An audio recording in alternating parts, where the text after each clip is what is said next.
It's been 6 hours since I removed them from the MD solution. They are clumsy and confused. They stumble and trip like As expected, little experience in non-suspension has led to a difficult adjustment period, particularly regarding ambulatory motion. It will come in time, I'm sure. They are currently separated as the nature of their interest in each other is unclear at this point.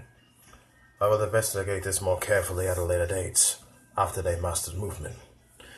They do not appear to understand me or be capable of speech. They may not be truly sentient. It would be easier if they are not. It does not matter either way. The line was crossed long ago. There is no turning back now. The taller one is needier than I'd like. I need to take steps to prevent attachment. 7 hours since removal. The smaller one is awake. I'm surprised that he survived at all, given his frailty, and that he's woken up again so quickly. He may be harder than I initially thought, which is promising. Entry number 1. Steady progress at a rapid rate. They can speak in sentences now. Subject 1 is quiet and soft-spoken, a lowercase, I'm sure, without much attention to detail and taken to mumbling. 2, however, is very confident, a clear uppercase. Like myself, a voice that demands attention. They cry and carry on whenever I have to separate them, but I cannot risk leaving them alone unsupervised until Subject 2 can understand one's condition. Since then, 2 has been very careful. Entry number 2. Since I moved them into the same room, they are much quieter and easier to work with. They chatter constantly. Entry number 3. Whenever I go to see them, they are holding or touching each other. They are desperate for physical contact. At least they won't ask it from me. They even sleep like that. It doesn't seem like it'd be very comfortable. Sometimes, their souls grow in unison. I believe it is when they are dreaming. Entry number 4. They are voracious eaters, and given their rapid development, it makes sense. Out of curiosity, I gave them half a portion one night to see what they would do. They split the difference. I suspect given only a crumb, they'd find a way to share it. I don't know where they learned to be so selfless with each other. It's not a trait that I think would be inborn. Entry number 5. I gave them one pillow to see who would assert dominance and claim it for their own. When I checked on them, they had torn it and were playing with the stuffing. Entry number 6. They never stop asking me questions. At least their vocabulary is growing. I did make an annoying error once while I was distracted, calling them brothers. They unfortunately latched on to the word. Brother this, brother that. Perhaps they'll grow out of it. I should have been more careful with my wording. Things cannot be brothers. Entry number 7. They are starting to read. I'm being careful about what I give them. I don't want them getting ideas about the outside world. Subject 1 is a fast learner. 2, less so. He struggles with reading, and my hope is that he inherited my...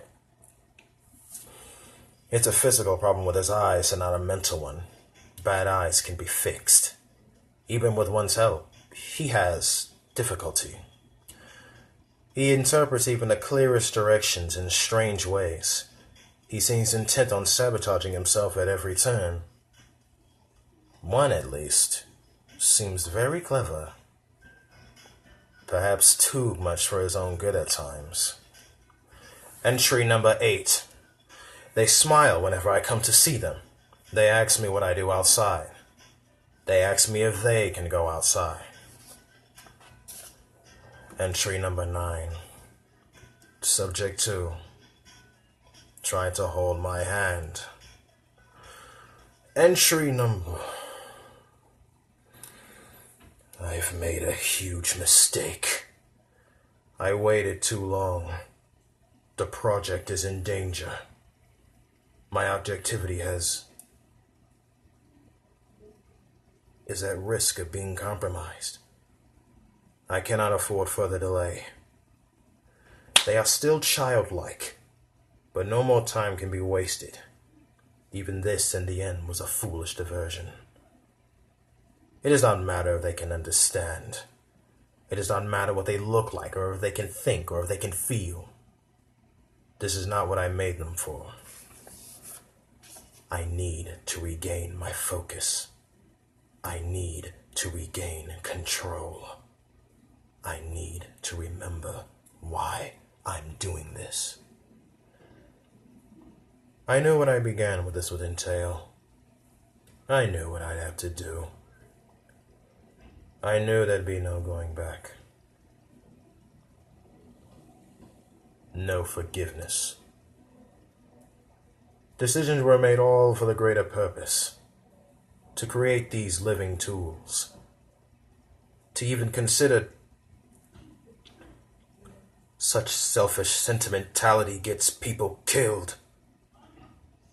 There is only one choice. There is only one choice. I told myself I'd make whatever sacrifices necessary to achieve my goals. I'm not going back on my word. I'm the only one who can do this. Who will do this. There are no other options.